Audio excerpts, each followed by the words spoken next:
वंचित बहुजन आघाडीचे अध्यक्ष प्रकाश आंबेडकर यांनी उद्धव ठाकरेंना लोकसभेसाठी 24 जागांचा प्रस्ताव दिलाय। पाहुयात या संदर्भातला special report.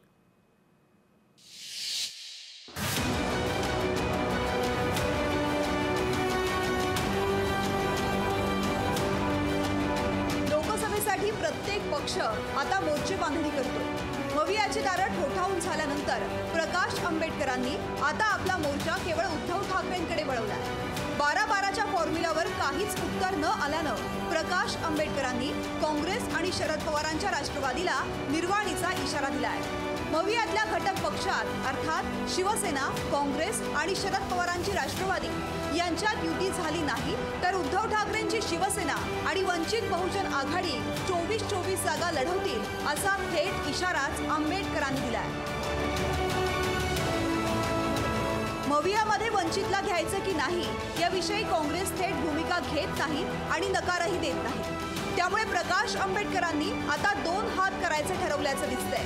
Prakash Ambedkar India आघाडीच्या प्रवेशावरून काँग्रेसविषयी आधीच जाहीर नाराजी व्यक्त करून झालेत, पण आता त्यांनी दिलेल्या 24-24च्या फॉर्म्युलानंतर मवियातलं वातावरण पुन्हा ढवळून निघण्याची चिन्ह आहेत। दरम्यान याबाबत काँग्रेसच्या नाना पटोलेंनी सावधच भूमिका घेतली आहे। आमचं बोलणं नाही झालं, पण पवार साहेबांशी ते बोलले आणि त्या पद्धतीची एक दिल्लीला मीटिंग करायचा निर्णय झालेला आहे।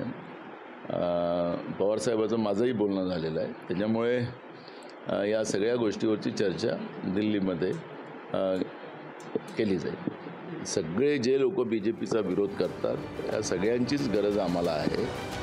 उद्धव ठाकरे आणि प्रकाश आंबेडकर यांच्यातलं सख्य तसं जुनंच। वंचितला सोबत घेण्यास उद्धव ठाकरे सुरुवातीपासूनच अनुकूल आहेत। मधल्या काळात शरद पवार आणि प्रकाश आंबेडकर यांचीही चर्चा झाली आहे। त्यामुळे आता काँग्रेसची भूमिका महत्त्वाची आहे। 24 जागांचा फॉर्म्युला देऊन आता बॉल उद्धव ठाकरेंच्या कोर्टात आहे असं प्रकाश आंबेडकरांचं म्हणणं आहे। परंतु मविया सरकारमध्ये ज्या पक्षांसोबत उद्धव ठाकरे मुख्यमंत्री होते त्या राष्ट्रवादी आणि काँग्रेसची साथ सोडून ते वंचितचा फॉर्म्युला मान्य करतील का हे पाहणं महत्त्वाचं आहे। रिपोर्ट लोकशाही मराठी। लोकशाही मराठी ऐका, पहा, जागरूक रहा।